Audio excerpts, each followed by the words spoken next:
Daddy, tell me a story.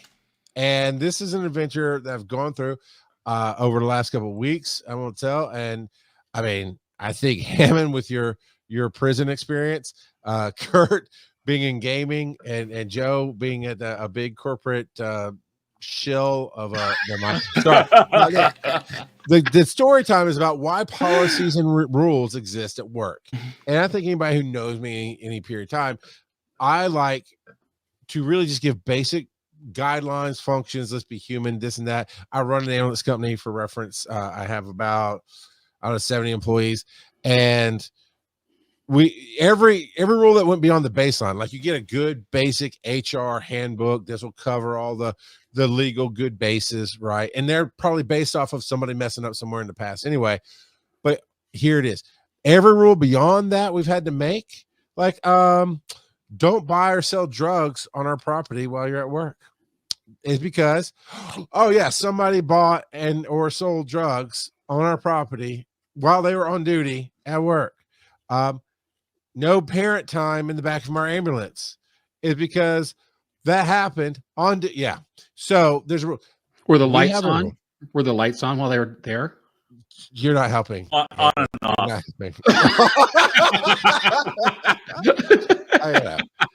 Look, guys, look, this is an adult show where we can behave here in front of kids. It's all good. You know, these are not 13-year-olds we're talking to. All right, we're good. It is, but you know, I like to pretend. But the policies, I actually stole this one from fast food because I'm like, that sounds interesting. Because I was having a problem at the time with younger adults in my field. I mentioned it's an ambulance company. It's not 911, but it is something that people rely on to depend on. They were going through life, whatever. Some of them would just like, oh, I don't feel like working, and they would just quit.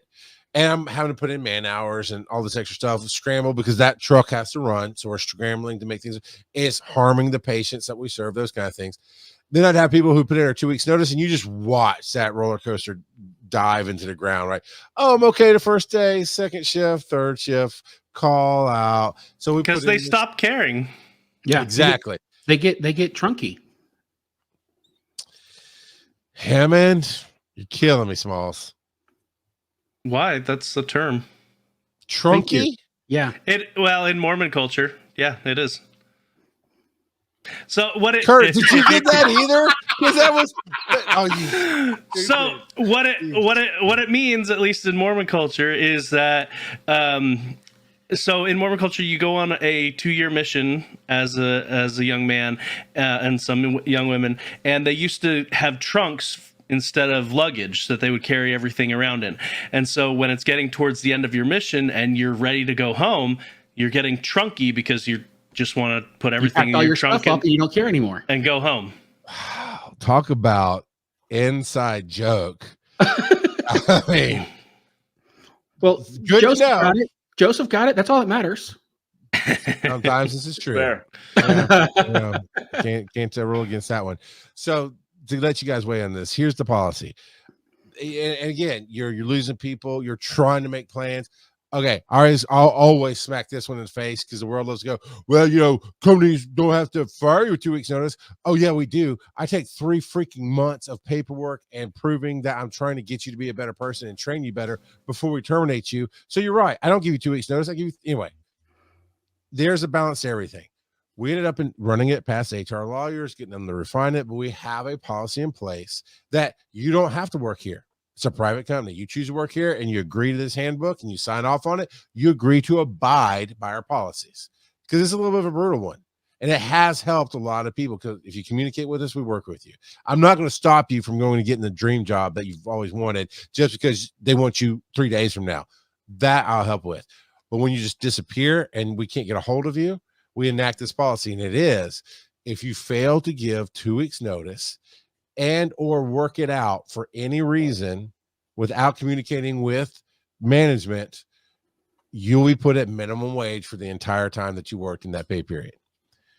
You still get paid because we have to legally pay you, but you'll get paid the minimums. And it is, and again, it's about communication. If you talk to us, we work with you, but it's for those who ghost, those who go, they don't show up for the shift and all of a sudden patients are late, things are happening. We just had that happen by a paramedic who, by all accounts, seemed to be a great guy, was doing a lot of good things, stepping up for us, doing well, and got a bad call. Went, his wife was going, the state patrol called him, his wife was in a bad wreck, going to the hospital. We backed him up. Cool. It's a paramedic. We only have one paramedic truck. That truck ultimately went down for the night because we were like, we got your back. Go take care of your wife. Go figure it out. Then he ghosted us, and then he just texted and said, hey, I'm just going to go work at Atlanta Fire and be done. All right. And we tried to call him. We tried to talk to him. Nothing. That man had earned like $5,000 in 2 weeks. I mean, he had really worked. He had really stepped up for us. I felt for him with his wife. I'm like, I've already enacted this rule. So legally, if I do not enact this rule at this point where he put in writing in a text, I'm out, I'm not coming back, done, I can get sued by other people, right? So I felt like a horrible human being. I enacted it. I was waiting for that angry, raging, horrible call when the deposit came. He never called. I mean, when we go from minimum wage from a paramedic, he went from like $5,000 to like $1,000. I mean, it's a lot of money he lost by not communicating. Felt horrible, felt bad, except our business is small. And Hammond, you might relate to this part of it. Everybody knows everybody some way. And within a week last Friday was payday. Today, we got word back from people that we know and trust that during that time when his wife was in ICU, we don't know because we don't go and fact check those kind of things. We trust that if you say you're in the hospital, you're in the hospital. He was actually doing orientation with another company. That was not the company he even said he's leaving us for. We're like, oh, I feel a lot less bad now that we jeopardized our contract with the hospital to back you up, but then we had to take away your money because we almost lost a truck for a whole nother day because of it. So policies are in place because people have done bad things. So the three of you, we'll let you guys wrap up this last topic. This is the last topic, so take it where you want to go, no rush. But why do you think in your companies policies exist? I think it's to avoid legal issues and reactionary measures, just like you said. So I think that's the biggest things why policies exist. Do y'all have any okay, Kurt, go ahead. Yeah, so we're focusing on HR policies, but I got to tell you, right now, so the company I work for, we're a managed service provider, and we provide IT for small and medium-sized businesses, right? And internally for our technicians, we have policies that are, that by their very nature, SOPs, they're standard operating policies, based on technical things that we do, because we want all of our technicians doing things the same way so that another technician can pick it up at any given point and continue the work. So that is a policy that's in place to enforce consistency and efficiency. It's continuity of care and continuity of care, no question about it. Yeah, it's just so there's those, but I also agree the HR end of things is largely protection. And honestly, what makes it even worse is that depending on what state you're in, those policies have to be different. Mm-hmm. Yeah.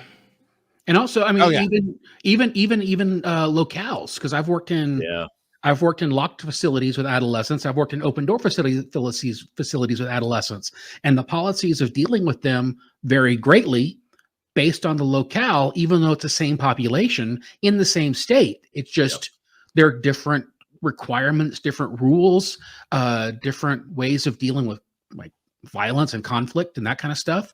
And you have to be fully aware, because what was good for one facility in one setting would get you in a whole heap of trouble at another one. Yeah. My boss is very much an entrepreneur guy, and this is the biggest company like he's grown, and I'm constantly just saying, I understand why you feel that way, but you can't do that, and here's why. Because I've worked in much more corporate environments, and I know the bad stuff that can happen if you don't have those policies in place. So does he listen to you? Does he listen to you and take it, or does he fight you on it? He fights me on it often, but he will back down. Because ultimately we contract out to an outsourced HR company, and I said, let's at least run it by them, and he'll go, okay, and we'll get the information back, and he'll go, all right, so I guess we need to do this. I said, yeah, it stinks, but this is the reason why, and this is why, like we just have to. Yeah. But there have been times he's just going, I don't care, I'll take my chances. I'm going, nah, you can't take your chances, man. Yeah, whatever the name of the company is will change if you take your chances too often. Exactly. Too often, exactly. Too often, yeah. And Kurt, just for reference, Heyman, Kurt, you've known this guy forever, like y'all were childhood friends or something, right? College, something. Well, yeah, we've been friends for like 25 years. Yeah. So as just for people listening, when you push back like that, it's a little different when you've proven your connection to somebody. I agree, but I'll tell you what, man. I learned pretty early on that one of my jobs as a manager or supervisor is to challenge my boss. Okay. Now, you don't have to be a jerk about it. There's ways to challenge, and then there's ways to challenge. And I think exactly if you come at it from a logical point of view, like a place where you've been thoughtful, where you've been pragmatic, where you're not thinking about your own self-interest, where you're thinking about the betterment of the company or even the betterment of that manager, whatever it is, you can come in and say, okay, your idea has some merit, but here's where it falls apart, better than just saying, dude, you're being stupid.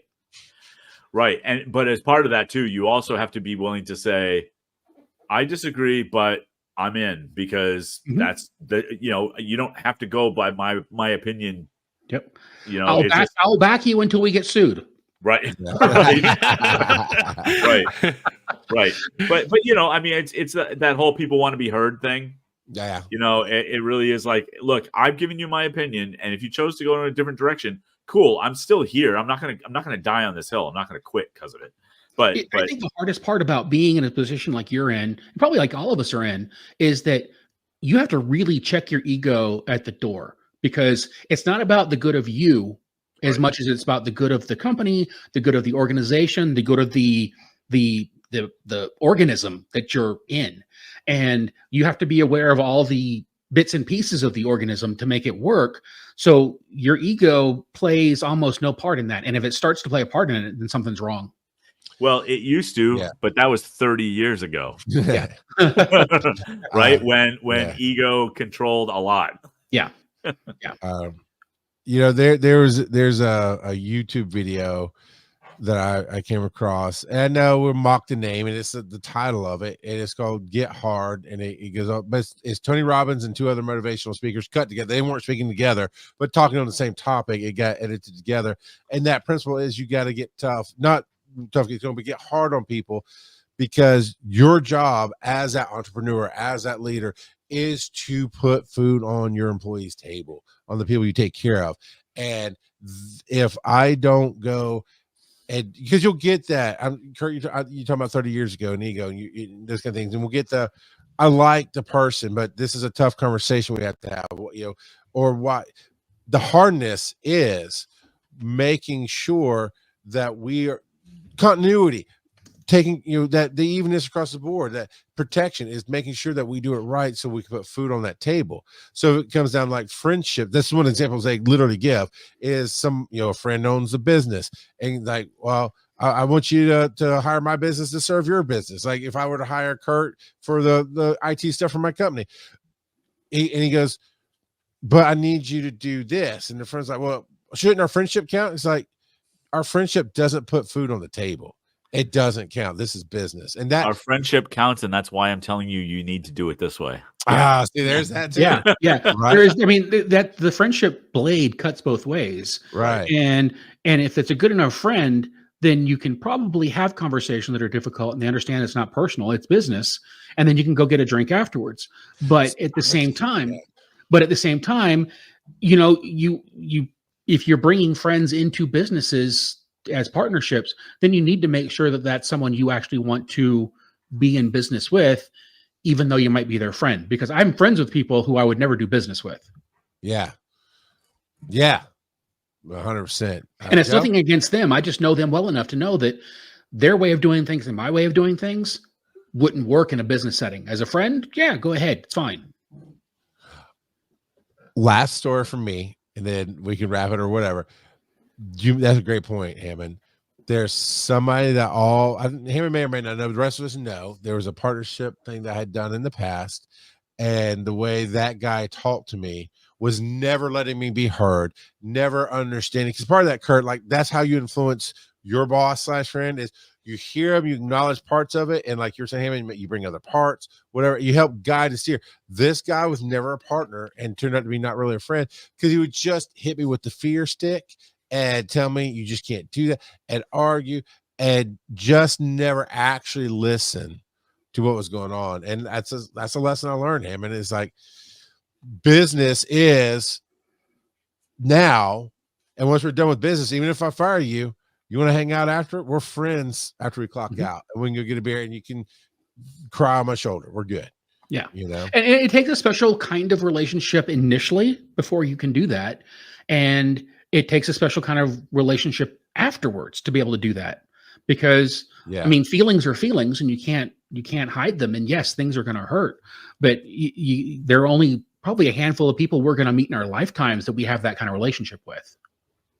Yeah, random kid, just like when I fired my best friend Hugh. I mean, yeah, that was a story we won't retell now. But I know you don't hear it, but that dude's out there doing it again. Oh, he's out there roughing it again. I heard it this time. Man, what is it? It's like midnight there or something, right? It's late. It is 10 o'clock. 10. Yeah. Yeah, it's way past his bedtime, especially on a school night. Oh. All right, Joe, do you have anything else to add to? Well, I will say that having my time worked at the jail, I was once in an office that had 4 or 5 sergeants, 2 lieutenants, 3 captains, and me.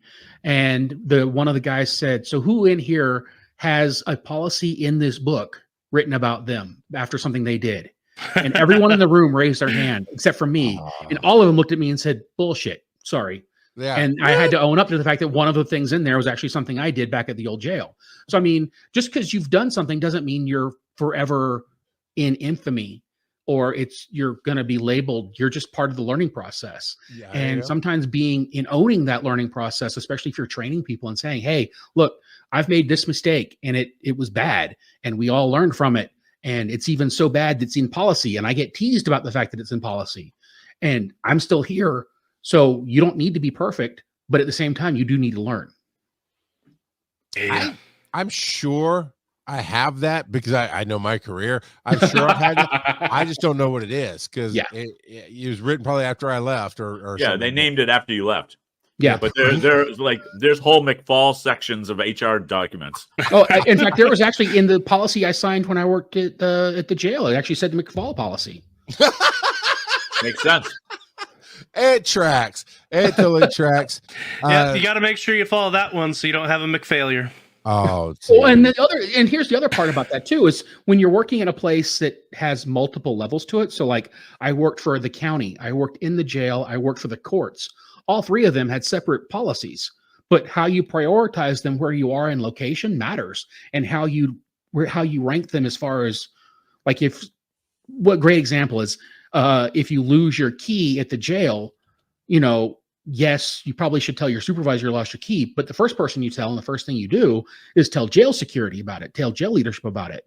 And then you can tell your boss because you're working for the county at the time. So, I mean, there's priorities, and sometimes you can get really mucked up by not knowing the order of events in a situation like that.